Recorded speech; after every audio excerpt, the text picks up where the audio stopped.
And that's where I think most job seekers really struggle is, how do I reach out to these people? How do I really develop a relationship with somebody that I don't know from a hole in the wall? And then how do I really convert that into more of an actual referral for me? Okay. Are we ready to get started? We're ready. Yeah. All right. Well, welcome to the JobQuest Podcast. This is our first episode. And so, Eliana, welcome. I'm so glad Very that honored. You're our first guest here.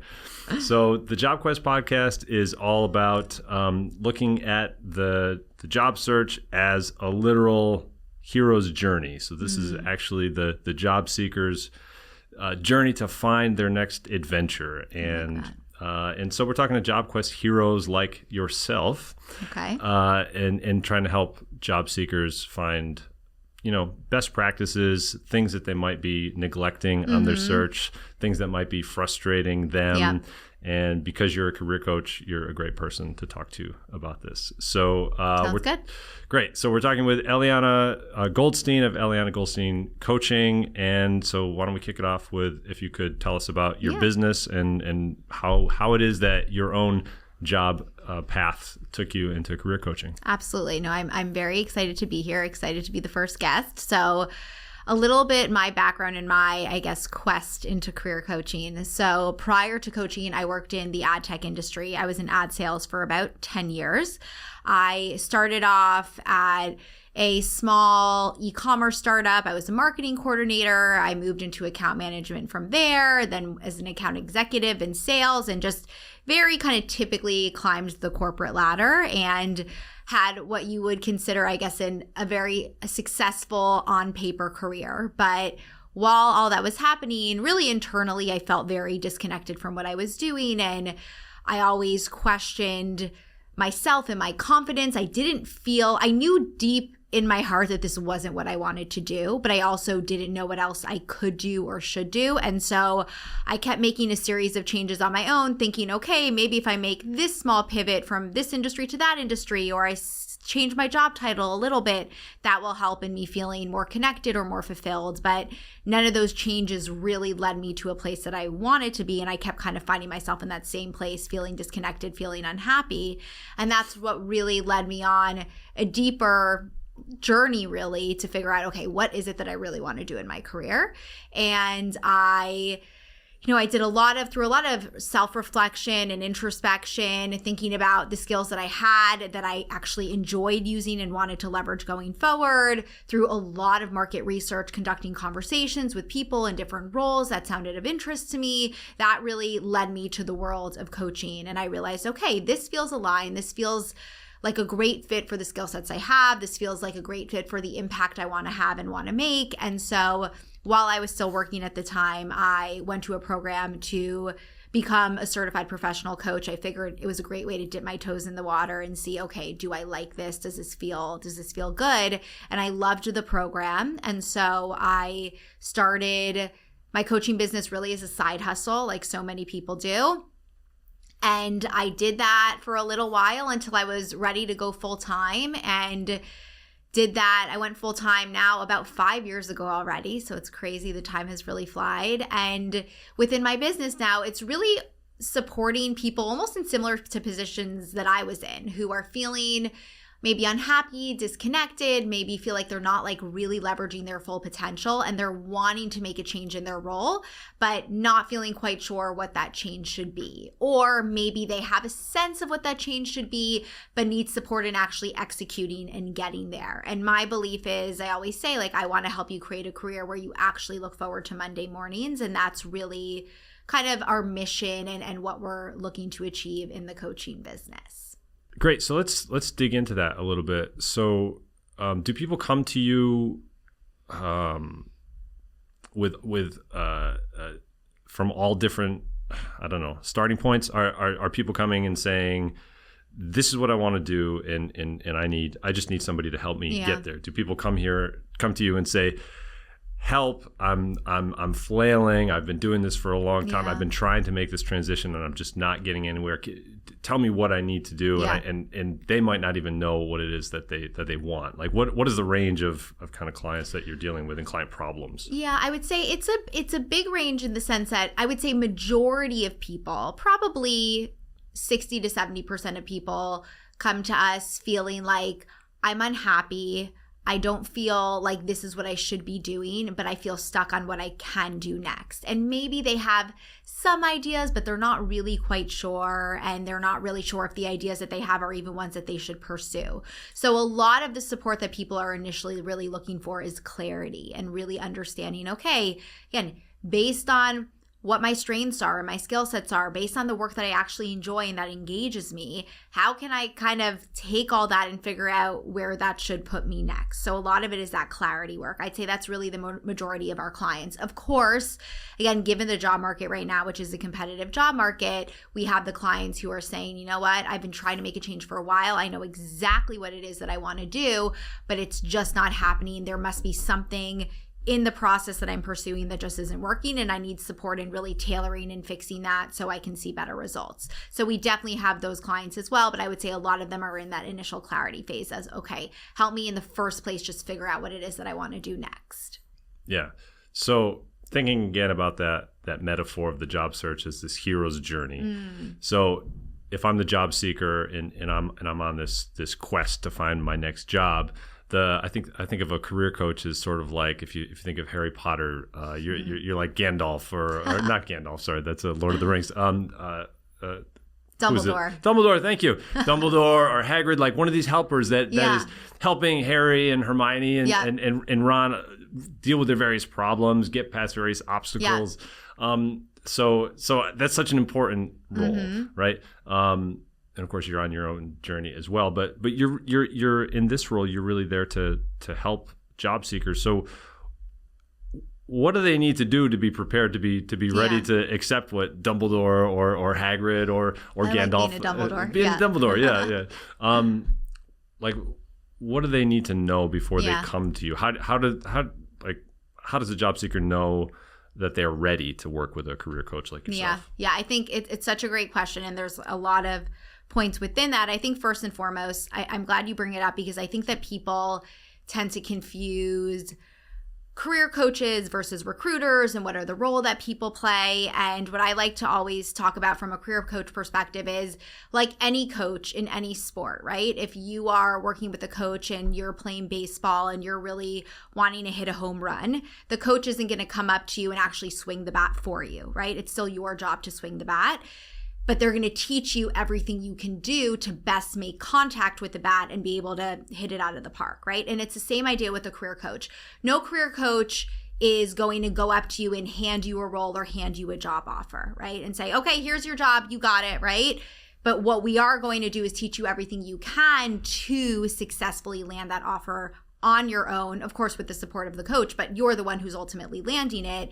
And I think it's an important distinction because a recruiter, people often think, okay, we're a recruiter. You're going to hand me an opportunity. You're going to say, okay, I'm going to connect me to this role, help you out with the hiring manager. We're going to get you hired, right? That's not what a career coach does.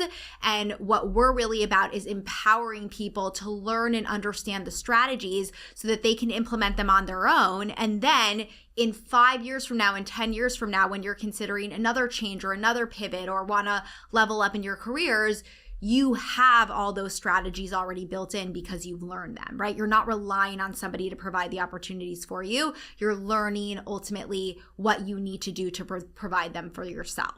So I think that's an important distinction to make. So what I would say when people are thinking about career coaching is if you're in a place where you're saying, you know what, I'm unhappy in what I want to do and what I'm doing, I want to make a change. First and foremost, I don't even know how to go about making that change, what I should be considering to influence my change. That's definitely something a coach can help you with. And in being ready to be open-minded and being ready to self-reflect and be introspective and being ready to do the work and the market research to really figure out, okay, what feels most aligned and really how do I pursue this? And then ready to also do the work to execute, to be reaching out to people to build relationships, to take the feedback and the insight that you're learning about how to optimize your resume and integrating that, right? So yes, it's about having that partner and learning the strategies, but then it's really about you taking those strategies and implementing them yourself.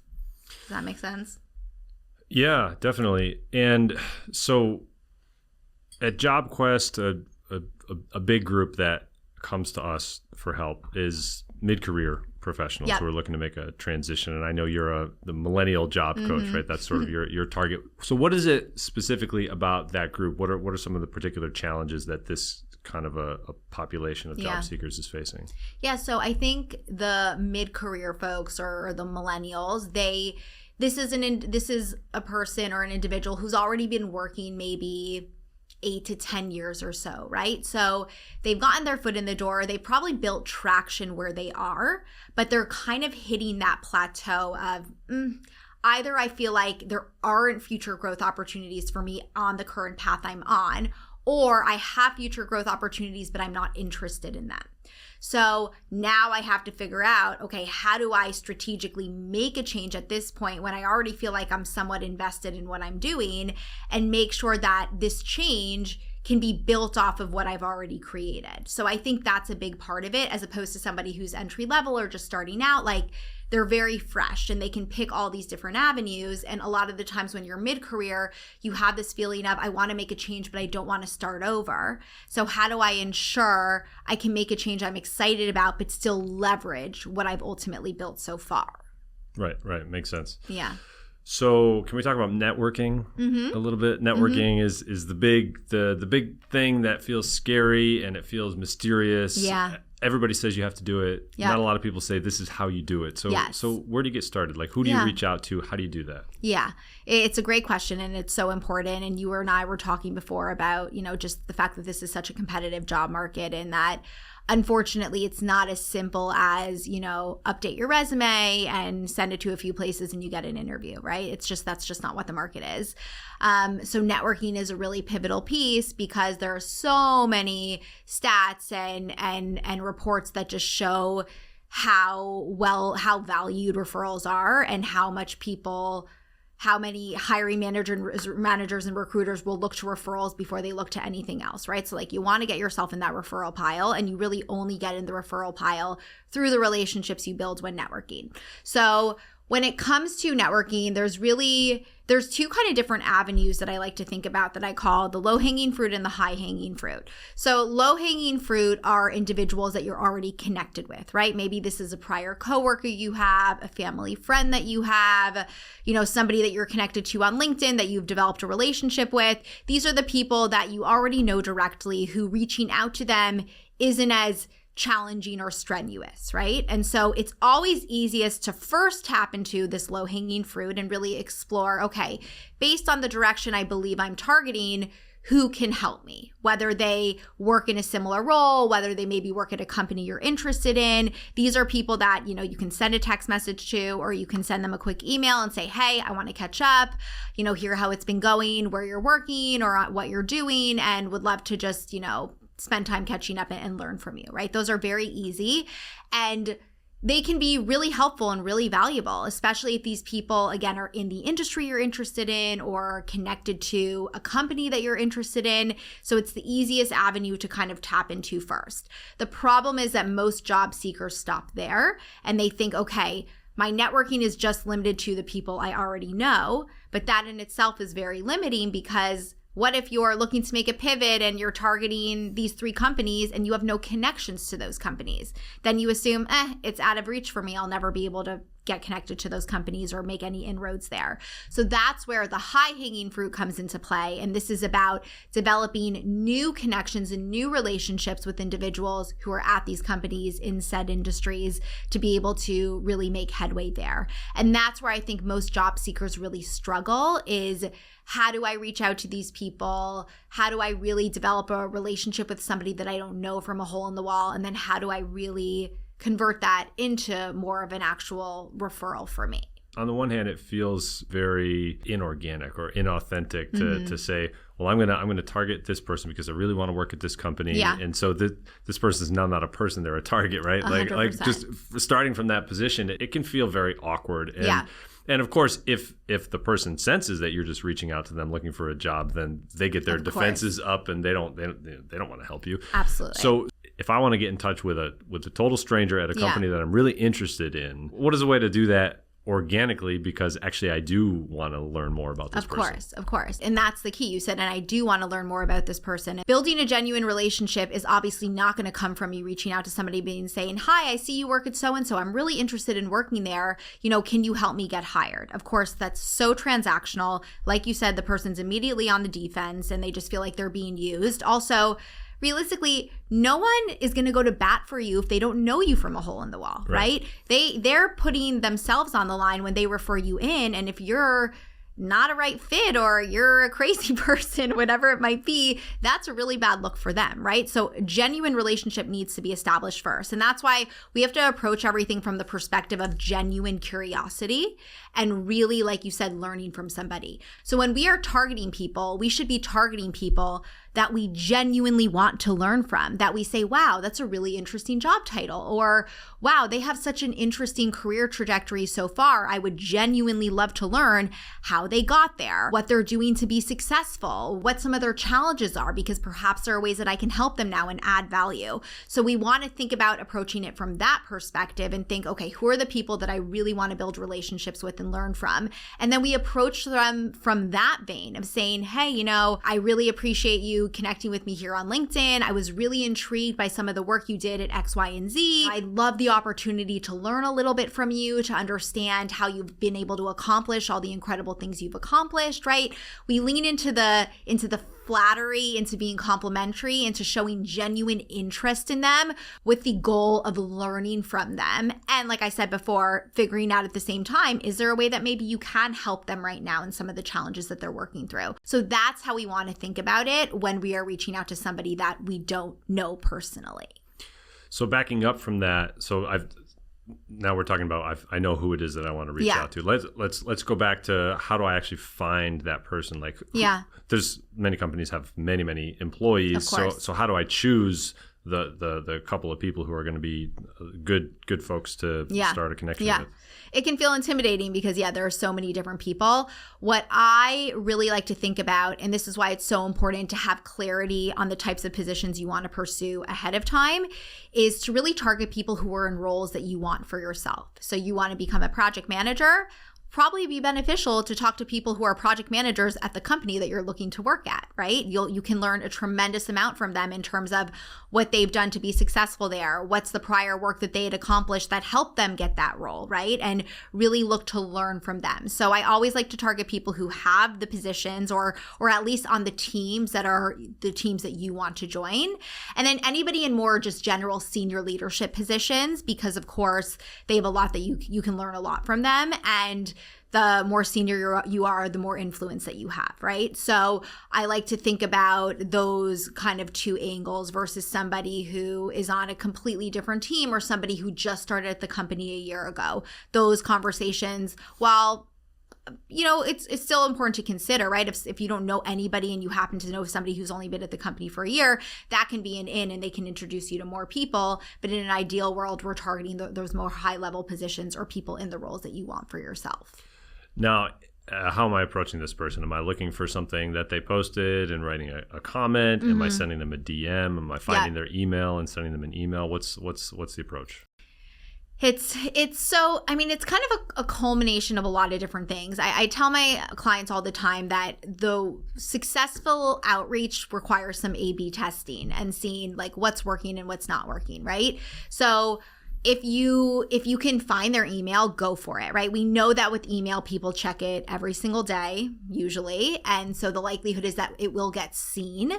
If it's harder to find their email, LinkedIn's, of course, a really great avenue. And if you can connect with them and then send them a message, that's great. But then I would also encourage you to engage with their with their content as well, right? If they are somebody who's avidly posting, show them some love, like it, leave some thoughtful comments. That's a really great way to get their attention, because sometimes just that outreach message doesn't necessarily work, right? And you kind of have to play a few different avenues.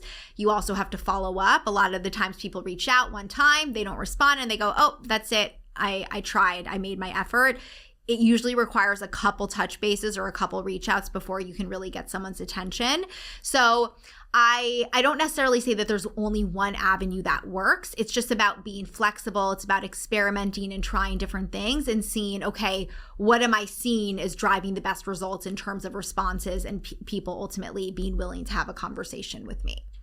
What about folks who aren't on LinkedIn? They're just not, they don't have much of a social presence, sort of harder cases, but this is really an important person that I would like to make a connection with. Yeah. What to do in that case? Yeah, I think that email is always a good avenue. And these days there's so many ways to figure out somebody's email, right? Like a quick Google search for what the email address is for somebody at Google will tell you what the format is, and then you can kind of guess it from there, right? So I think email is a good avenue if you're confident that that person isn't engaging on LinkedIn. I mean, it is hard because these days almost everyone does have a LinkedIn profile, but then the question is, do they actually go on and check it or not? And usually you can do like a quick spot check on that. Like if you can go on their profile, if they have nothing really filled in, they don't even have a profile picture, right? And it just seems like a very sparse profile. The likelihood is they aren't really checking there very often. And the best avenue might be to go via email instead.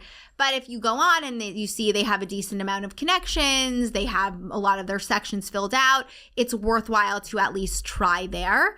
And also you also have to think though that yes, you're not going to get a one-to-one response on these things. So if you're like, I am really targeting working at Pinterest in, their account management department, well, then you probably need to reach out to like 4 or 5 people who work in account management at Pinterest, right? Because you're not going to get a response from everybody. So you're going to have to plant multiple seeds with the hopes of, at least one of those people being willing to connect and have a conversation. Right. That makes sense. You mentioned earlier about targeted job search. And so I'm sure there's some clients who come to you that are like, I want to work at Amazon. It's been a lifelong dream of mine. That's my company. Yeah. Help me get a job there. But then there are probably other people who come and they're like, I don't really know. So how do you help those folks narrow down? Because you're saying it's important to have that target, right? Yeah, definitely. So how do you help somebody come up with these are the And how short is the list? Is it a list of maybe 3, 5, 10? What does that process look like? So there's a few things that people always think about when they're applying for jobs, right? There's obviously the role you're targeting, there's the industry you're targeting, and then there's the companies you're targeting. And some people will have clarity on the role, but not clarity on the industry and things like that. So it kind of depends on what pieces of the puzzle you do have clarity on. Maybe sometimes you have no idea about any of it. So what I usually start with is the role and really helping you understand kind of what we were talking about a little bit earlier, based on not only your strengths and skill sets, but based on what you really enjoy. How do we understand like where you're engaged, what your strengths are, what your values are, to really align that with the right type of role for you? And then from there, again, if you have a sense of industry, well, now we know this is the industry we're targeting. We now have clarity on the role we're targeting, and now we want to think about companies. And I am a very big believer that where you matter, like where you work doesn't actually matter as much as you think it does, because what ultimately matters the most are your values, right? Like, do you value collaboration? Do you value creativity? Do you value work-life balance? Do you value adaptability, right? Like all these different values that can come up in your career. And the truth is that you can find those at so many different companies.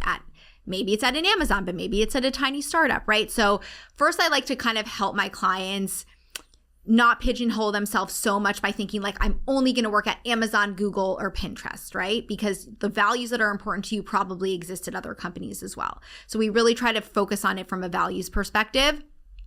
But then also say, okay, like, are there brands that you engage with on a daily basis that you really enjoy? Are there people that you know that talk really highly about the company that they work for? And if so, what are those companies, right? if we have a sense of some of those companies, can we do some research to figure out other similar companies that resemble that? So it's a lot of that, like, again, market research, maybe just some inclinations that you have to then expand and build out a more specific strategic company hit list. I usually say around 8 to 10 companies at most on that list. And even that is probably a little bit wider than we'd want it to be. But the truth is that we kind of whittle it down as the process goes on. And as you start learning about some more of these, you might say, oh, you know what? I thought this was a company I wanted to work at, but it's not really a company I want to work at. So it might dwindle down from there. But ideally, when you're starting, like a target list of about 8 to 10 companies would be ideal. And then narrowing down that comes to that's where those relationships and connections come into play, right? Because you're going to talk to people and find out what the culture is actually like. Exactly. Right. Yes. I'd like to talk a little bit about resumes and LinkedIn and values. You talked about values, and so I think there's some stuff to dig into there. But maybe can we start with kind of the nuts and bolts? Let's say you've got somebody, they've figured out what it is that they want to do, what industry they want to work in, the role that they want, maybe the companies. Yeah. And maybe they had that already when they came to you, but it's still not working and they're still not getting the role. Right. Is it often a resume issue, a LinkedIn issue, and what kinds of work do you do with people there? Yeah, it's a good question. I mean, I think resume and LinkedIn are incredibly important. You're of course, you're not going to land the role that you want if your resume is not strong, if your LinkedIn is not strong, that's for sure.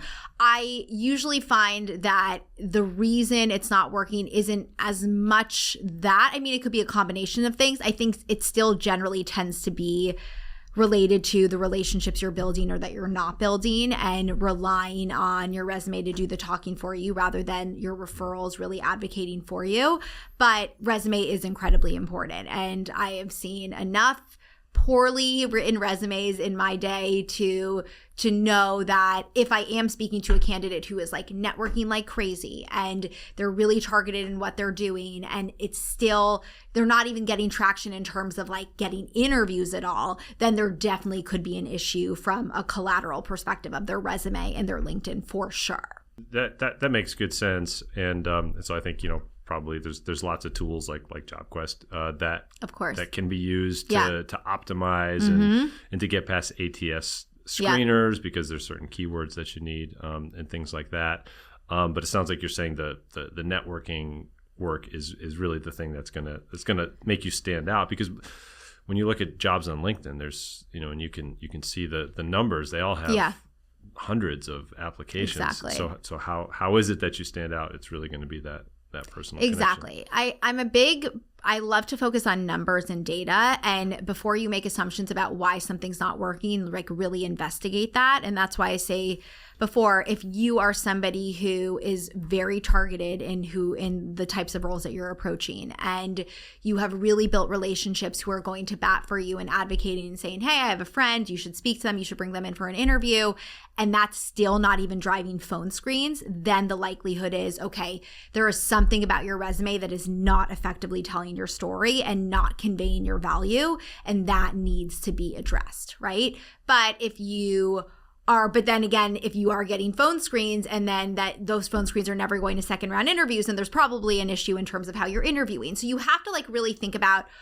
where have I been putting all my eggs in my effort, and where is the bottleneck, right? Is it going from referral to interview? Is it going from referral to interview? Is it more so early in the process of I'm just applying and I'm just getting completely rejected? Have I put myself out there for enough opportunities in general? Like, you kind of got to look at the numbers and see what's causing the issue before you drastically change anything. Mm-hmm. So I read your newsletter. It's an excellent newsletter that you put out. I highly recommend folks sign up for it. And recently you had an issue about LinkedIn and optimizing your LinkedIn, about really, really helpful tips on this is what your headline should look like, this is what your headshot should look like, and the about section and all of those things. Can you talk a little bit about LinkedIn? Because in some ways LinkedIn is the new resume. That's often what the first thing, and it's certainly the most public thing that businesses and peers can look at to find out about a person. So what are the mistakes with LinkedIn that people are making that you try to encourage them to fix? I think, the first mistake is that people are just not utilizing it. And they have a very kind of bare minimum profile of, they have a picture, they have some of their experience there, but they're not leveraging all the tools that the platform offers. And like I always say, LinkedIn is the one way that people can find you without you having to find them. So why not leverage that tool to its full extent? So of course, having a strong headshot, having an optimized headline, right? Like think about when a recruiter is searching for candidates, and obviously recruiters have their own LinkedIn recruitment tools. When they have a search result and they have hundreds of people coming up in that search result and they're deciding whose profile they want to double click on and look at more, what do they see? They see your headshot, they see your headline, they see the company you're currently working at. So you want to really make that headline as engaging and eye-catching as possible so that just from looking at your headshot and your headline, someone can get a sense of the type of work that you do and have a sense of, okay, is this the kind of person that makes sense for me to reach out to, right? So we really want to be focusing on that. And then assuming they do double click and they're looking at your about section, are you telling a compelling story? Do you have a clear snapshot there of the type of work that you've been doing, where you can really add value, what some of your achievements are, right? Like we want to make it as enticing as possible for them to go, okay, based on everything I'm seeing here, this is captivating, this is catching my eye, this is somebody that I should be having a conversation with. So thinking about your headline, thinking about your about section, obviously making sure that your experience section really, again, encapsulates what you have done and the value that you bring, and really using that tool to the best of your abilities. And then also thinking about some other parts of your LinkedIn profile that people often don't. Like I mentioned in my newsletter, the featured section, right at the very top of your profile, there's all these different parts where you can link out to, a website or a portfolio or maybe content that you've created. And like here, right there, that recruiter gets to see a really good sample of the type of work that you do. So it's so worthwhile to use that, especially knowing that so many other similar job seekers out there are not necessarily using those things, and you want to do what you can to stand out. How important are the recommendations? It's, over the years, my feelings on that have changed. Now, I think that they absolutely don't hurt. And I think if you have a number of really strong recommendations on your profile, then of course that's helpful. Do I think it's a make or break that if you don't have recommendations on your profile, a recruiter isn't going to reach out to you? No, I don't think that that's the case.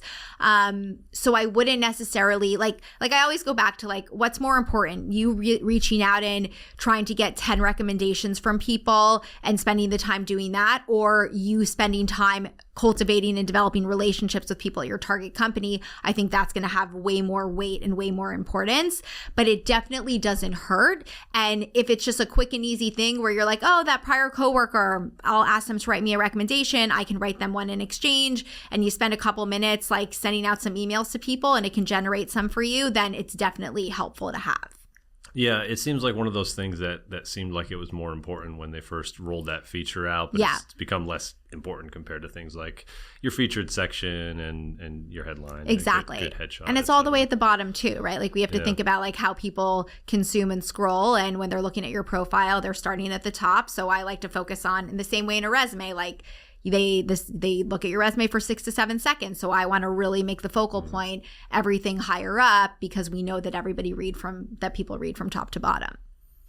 While we're on LinkedIn, do you recommend LinkedIn Premium to clients? Not to shill for LinkedIn here, but is that a useful tool?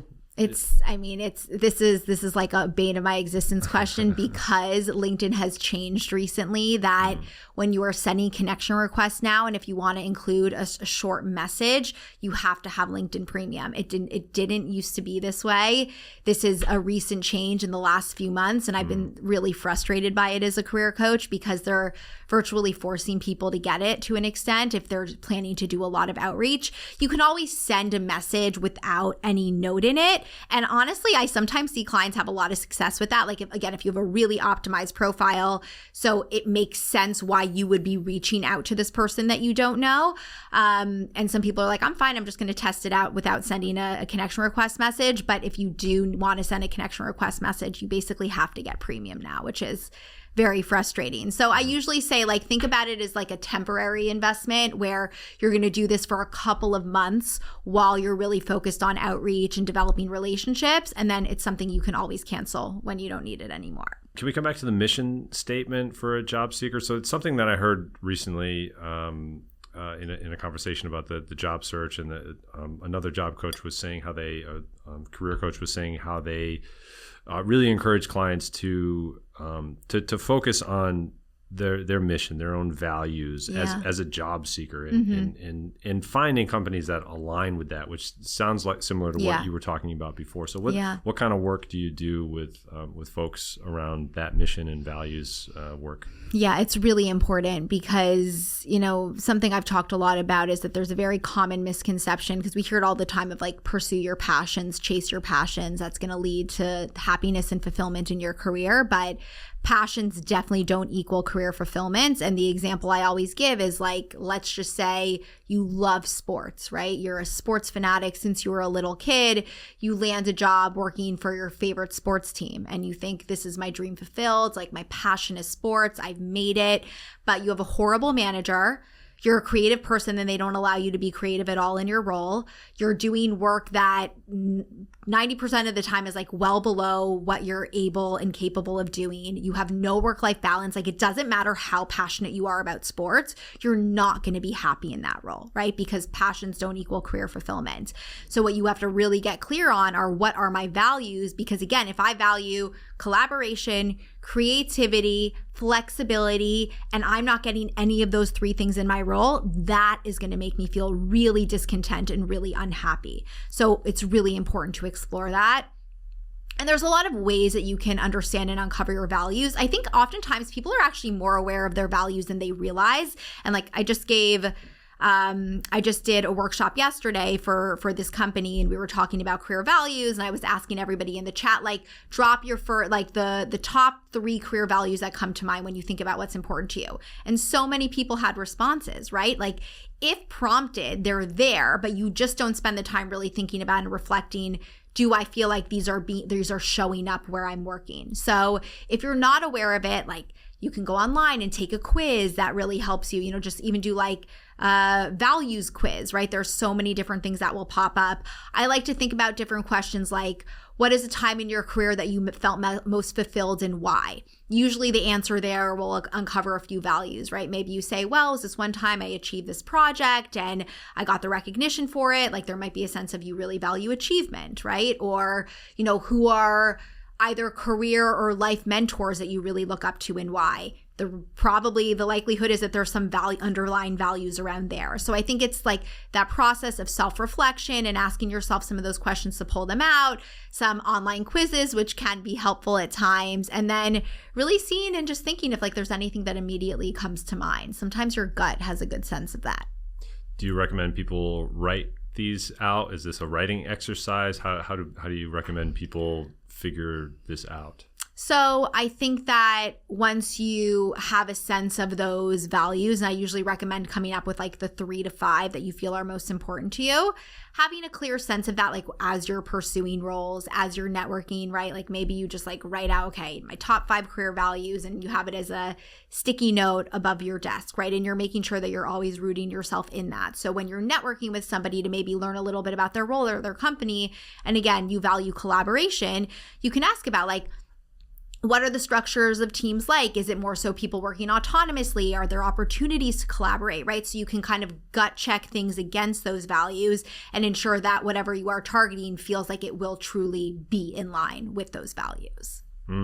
So that having those values, your own values and your own kind of mission statement clear can help you in those those outreach conversations. Absolutely. And then it can also help you in interviews, right? Because they're going to ask you about your values or what you think about the company's values. Yeah, exactly. And in an interview, you should be able to talk about and say, you know, like when you're talking about yourself and positioning yourself, be able to talk about, you know, I'm somebody who really values collaboration and the ability to be creative by doing X, Y, and Z, right? Like you want to be able to capture those values to make sure that they feel that those are in line with the role, right? Because if there's a misalignment there, you're not going to be happy ultimately. And you also want to have a sense of like, if you know that, again, collaboration, autonomy are just easy ones to talk about.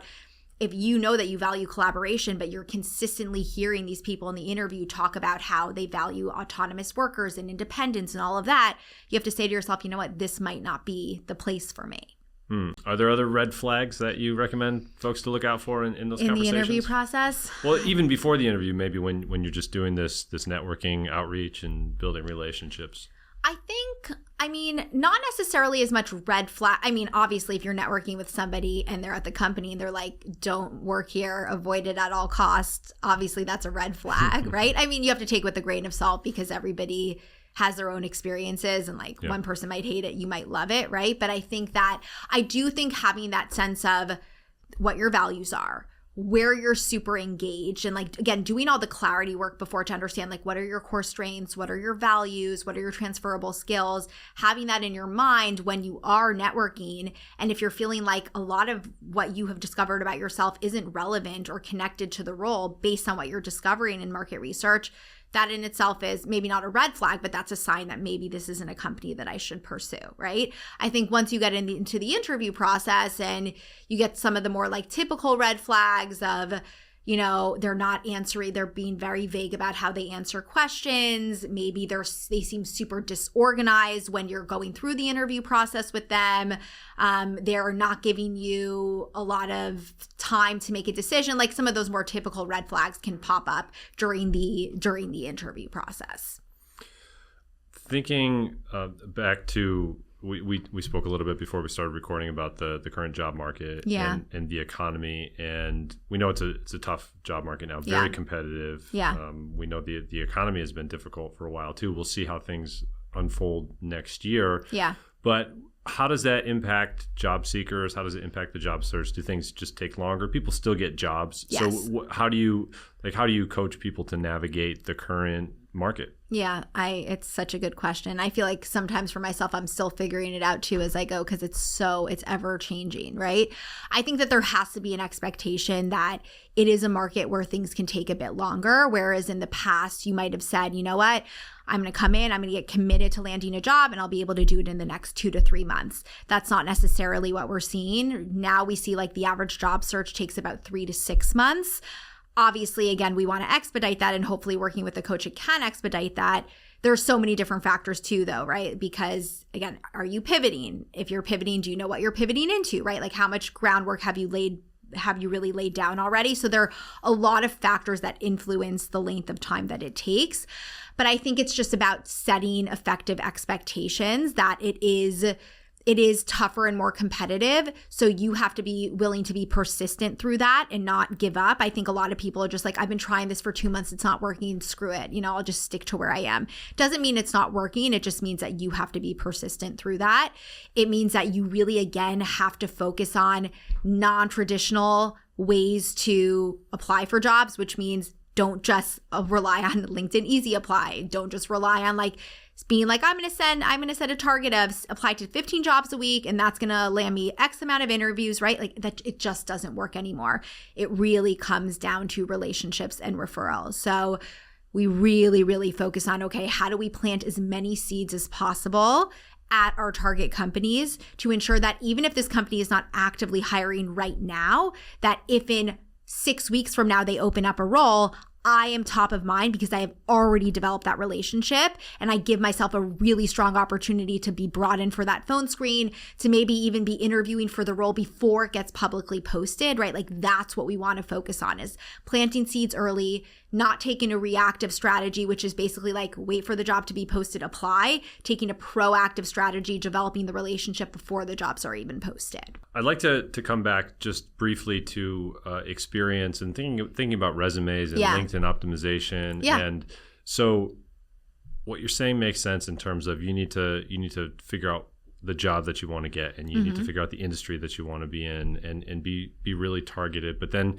a lot of people don't necessarily know how to properly showcase their experience in that industry, in that role, and maybe even more so if it's a pivot. Yeah.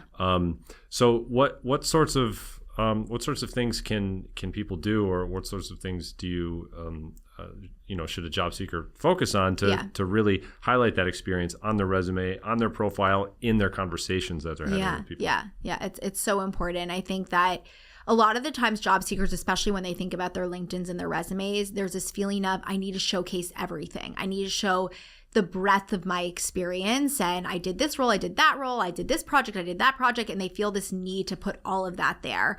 And that is really not effective, and it works against you. And what you really need to focus on rather than the breadth of your experience is the depth of your experience, and really think about, okay, everything that's on my resume should be relevant to the role I am applying for. So am I gut checking and saying, okay, here's the job description that I have and here's my resume.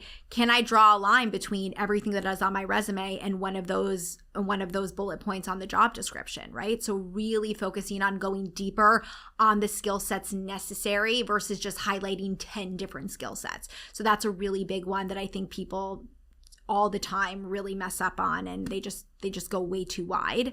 I think it's really about being more value oriented versus task oriented. That's a big thing I talk about. A lot of resumes read like job descriptions, where it's basically like, put together decks for a sales team to go out and pitch, right?